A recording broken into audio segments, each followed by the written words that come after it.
Saudi అరేబియాలో ఘోర road ప్రమాదం చోటు చేసుకుంది. మన హైదరాబాద్ కి సంబంధించినటువంటి 42 మంది చనిపోయినట్టుగా కూడా తెలుస్తుంది. ముఖ్యంగా నిన్న మధ్యరాత్రి సమయంలో మక్కా ముగించుకొని తర్వాత మదీనాకి వెళ్తున్న క్రమంలో ఈ ఘోర రోడ్డు ప్రమాదం అయితే చోటు చేసుకుంది. ముఖ్యంగా ముఫ్రితాం అనే ప్రాంతం వద్ద డీజిల్ ట్యాంకర్ ని ఢీకొనడంతో పెద్ద మొత్తంలో అగ్ని ప్రమాదం చోటు చేసుకోవడం అక్కడికక్కడే సజీవ దహనమైనట్టుగా కూడా తెలుస్తుంది. ఇద్దరు డ్రైవర్లు, ఒక క్లీనర్, అదే విధంగా మిగిలిన ప్రయాణికులు మొత్తం కూడా 42 మంది చనిపోగా ఒక డ్రైవర్ కి మాత్రం స్వల్పంగా గాయాలంటగా కూడా తెలుస్తుంది. అల్మినా ట్రావెల్స్ వద్ద అయితే ప్రెసెంట్ ఉన్నాం. అల్మినా ట్రావెల్స్ అదేవిధంగా ఫ్లై జోన్ ట్రావెల్స్, ఈ రెండు ట్రావెల్స్ ద్వారా వీళ్ళు బుక్ చేసుకున్నట్టుగా టికెట్స్ తెలుస్తుంది. అయితే దీనికి సంబంధించి ఇక్కడ మల్లెపల్లిలోని అల్మినా ట్రావెల్స్ వద్ద 16 మంది టికెట్స్ బుక్ చేసుకుంటే ఫ్లై జోన్ మెహదీపట్నంలో ఉన్నటువంటి ఫ్లై జోన్ ద్వారా 24 మంది టికెట్స్ బుక్ చేసుకున్నట్టుగా కూడా తెలుస్తుంది. ఇందులో దాదాపు 20 మంది మహిళలు ఉండగా మిగిలిన వాళ్ళంతా కూడా చిన్నపిల్లలు ఉన్నట్టుగా కూడా తెలుస్తుంది. దీనికి సంబంధించి ఇప్పటికే దిగ్భ్రాంతి వ్యక్తం చేసిన సీఎం రేవంత్ రెడ్డి కూడా సహాయక చర్యలు చేపట్టాలని చెప్పడంతో దానికి సంబంధించిన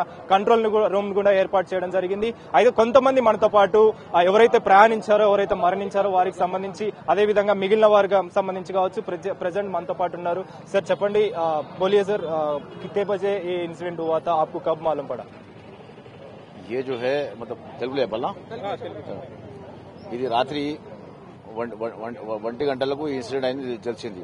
తెలియగానే పొద్దున మా ఒక మిత్రుడు మా ఎంపీ అసదుద్దీన్ ఓవైసీ గారికి ఫోన్ చేశారు.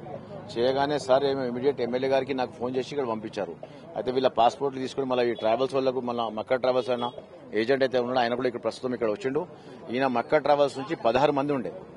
16 మందిలో ఒక్క షోయబ్ అనే వ్యక్తి బయట దూకిపడి తెలుస్తుంది. ఇంకా ఇంకొకటి ఫ్లై జోన్ అండ్ ట్రావెల్స్ మెహదీపట్నంలో ఉంటుంది.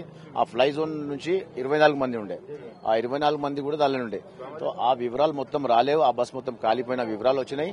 ఇంకా దానిలో ఎంతమంది మొత్తం ఒకటే తెలుస్తుంది, షోయబ్ ఒకటి బతుకులని తెలుస్తుంది. దాని ప్రకారం వీళ్ళందరూ మక్కాలో ఉమ్రా పర్ఫామ్ చేసి మదీనా వెళ్తా ఉంటే దగ్గర మదీనా 25 కిలోమీటర్ ఉందంటే 25 కిలోమీటర్ ముందు ఈ ప్రమాదం జరిగిందండి. ఏ రోజు వెళ్ళారు సార్ వీళ్ళు? ఏ రోజు ట్రావెల్ చేయడం స్టార్ట్ చేశారు? మళ్ళీ ముగించుకొని ఎప్పుడు రావడం? ఈ ఇండియా నుంచి వీళ్ళు హైదరాబాద్ నుంచి ఒక వారం అయినండి పోయి అక్కడ మక్కాలో ఉమ్రా పర్ఫామ్ అయిపోయింది. అయితే మదీనా షరీఫ్ లో పోతుండగా ఆ దగ్గర మదీనా పోయేతో వల్ల 25 కిలోమీటర్ ముందు ఈ ప్రమాదం అయిందండి. మీకు ఇన్ఫర్మేషన్ వచ్చిన తర్వాత ఏ విధమైనటువంటి ఎంబసీకి సంబంధించి కావచ్చు, అక్కడ నుంచి అధికారుల నుంచి కావచ్చు, ఏ విధమైన సమాచారం వచ్చింది? ఈ దొరకగానే మా ఇక్కడ ఉన్న మొత్తం ట్రావెల్ ఎవరైతే ఉన్నారో వాళ్ళ పోయిన వాళ్ళందరూ వాళ్ళ మొత్తం వాళ్ళ ఫ్రెండ్స్ అయినా కానీ వాళ్ళ మొత్తం ఫ్యామిలీ మా అసదుద్దీన్ ఓవైసీ ఎంపీ గారికి మాట్లాడితే ఇమీడియట్ మినిస్ట్రీతో ఆయన మాట్లాడుతున్నారు.